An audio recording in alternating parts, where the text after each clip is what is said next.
56초에 한 영상이 올라옵니다. 안녕 왈터. 무슨 일이 있었는지 알아? 아주 이쁜 여자친구가 생겼어. 백화점에서 옷도 샀어. 정말 많은 옷을 사더라고. 그리고 보석가게에 갔었어. 영상에 나온 남성은 이런저런 이야기를 하며 여자친구가 생긴 것에 대한 기쁨을 전합니다. 그리고 조금 피곤해져서 집으로 돌아왔다고 말한 뒤 그녀가 카메라를 별로 좋아하진 않지만 보여준다고 합니다. 그리고 옆에 방문을 여는데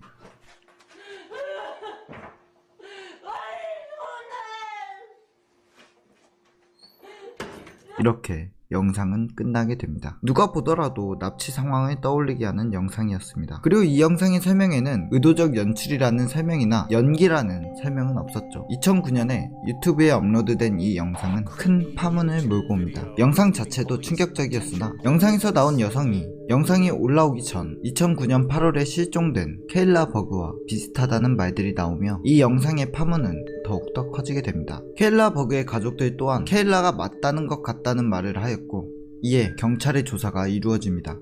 하지만 이 영상은 조작된 것으로 판명됩니다. 등장하는 여성은 파트타임 배우직을 하고 있는 여성이었고 영상을 찍은 마이클은 유튜브에 리얼리티를 가장한 범죄 현장을 찍어 사람들의 관심을 끌려고 했던 것으로 보여집니다. 심심풀이로 보는 캐랑의 괴담.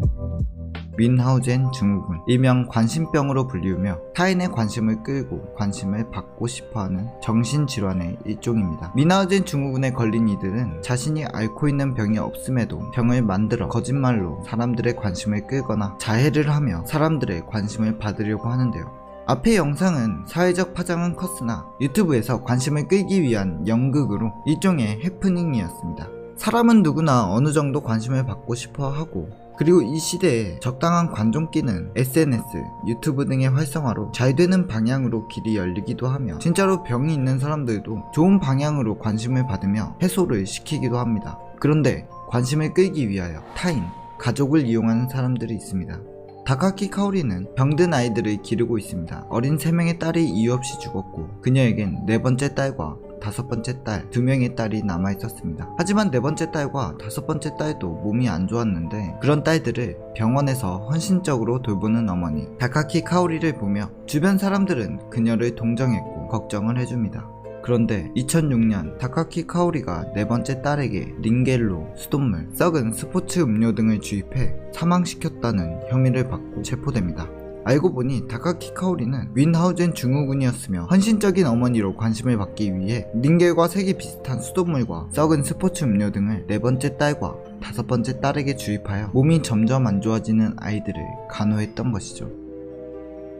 천재 물리학자 스티븐 호킹 박사는 운동신경세포가 파괴되는 누게릭병에 걸려 스스로는 몸을 가눌 수가 없습니다. 스티븐 호킹 박사는 첫 번째 부인과 이별 후에 당시에 담당 간호사였던 일레인과 재혼을 하게 됩니다. 일레인은 호킹 박사를 간호하며 세계의 동정과 관심을 한몸에 받게 됩니다. 하지만 일레인은 다른 사람들의 뜨거운 관심과 응원을 더욱더 원하게 됩니다. 그리고 일부러 호킹 박사를 다치게 하고 자신이 다치게 한 호킹 박사를 간호하는 모습을 보여주게 됩니다. 호킹 박사를 면도해주며 일부러 상처를 낸다던가 휘처를 넘어뜨린다던가 40대의 땡볕에 밖에 홀로 내버려 둔다거나 말이죠. 이후 진실이 알려지며 큰 충격을 주었고 일레인에게 엄청난 비판이 쏟아집니다.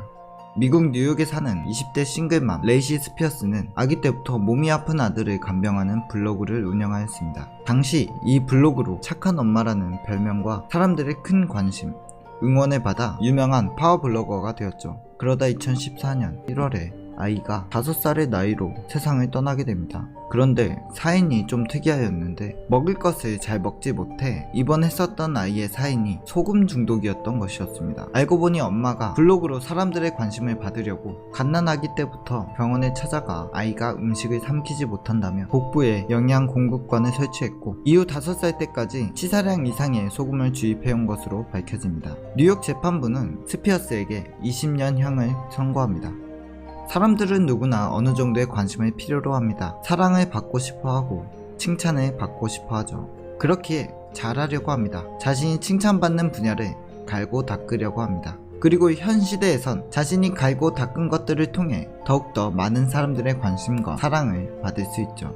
이것 또한 관심병이 될 수도 있습니다. 하지만 우리가 이런 것들을 병으로 말하지 않는 것은 그들에겐 관심 받을 만한 가치가 있기 때문이며 올바른 방식으로 사람들의 관심을 끈다는 데 있습니다. 그러나 관심을 끄는데 거짓말과 상해, 피해가 포함되는 순간 관심병자가 되고 치료가 필요한 관심병 환자가 됩니다. 그리고 대부분 끝은 좋지 못합니다. 이 영상을 보시는 분들 중에도 평범한 사람들보다 남들의 관심을 더욱더 받고 싶어하는 분들이 있을지 모르겠습니다. 혹시라도 그런 분들이 있다면 거짓으로 쌓은 관심은 오래가지 못하며 무너지기도 쉬우니 올바른 방향으로 관심을 끌어보고자 노력해보는 것은 어떨까요?